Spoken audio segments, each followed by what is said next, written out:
മച്ചാമാർ നമ്മളിന്ന് ഉണ്ടാക്കാൻ ഒരു ക്രീമി ഐസ്ക്രീമാണ്. അതിനൊരു ഏകദേശം 200 ml പാലും 100 gram പഞ്ചസാരയും കൂടി ഒരു പാനിൽ ചേർത്ത് നന്നായിട്ട് ലയിപ്പിച്ചെടുക്കുക. ലോ ഫ്ലെയിമിലാണ് ലയിപ്പിക്കാൻ. അത് ലയിച്ച് വരുന്ന സമയത്ത് ഒരു 3 tablespoon ഗോതമ്പ് പൊടിയിൽ കുറച്ച് പാലും കൂടി ചേർത്ത് ഇതുപോലെ ഒന്ന് കുറുക്കിയെടുക്കുക. കുറുക്ക് നേരെ നമ്മുടെ പാലിലേക്ക് മിക്സ് ചെയ്ത് കൊടുക്കുക, നന്നായിട്ട് ഇളക്കി കൊടുക്കുക.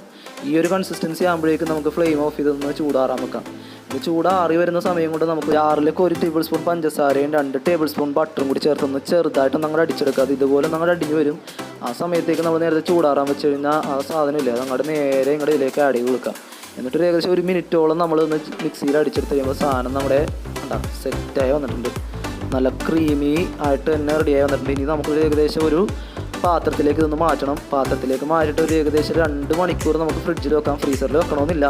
ഫ്രിഡ്ജിൽ വെച്ച് കഴിയുമ്പോൾ നമ്മുടെ ക്രീമി ആയിട്ടുള്ള ഡെലീഷ്യസ് ആയിട്ടുള്ള ഐസ്ക്രീം നമുക്ക് സെറ്റായി കിട്ടും. അപ്പോൾ വീഡിയോ ഇഷ്ടമെങ്കിൽ തീർച്ചയായിട്ടും എല്ലാവരും ലൈക്ക് ചെയ്യുക, ഷെയർ ചെയ്യുക, സബ്സ്ക്രൈബ് ചെയ്യുക. അപ്പോൾ അടുത്തൊരു കിടിലം വീഡിയോ ആയിട്ട് നമ്മൾ വരുന്നതാണ്. അതുവരെ എല്ലാവർക്കും ഗുഡ് ബൈ.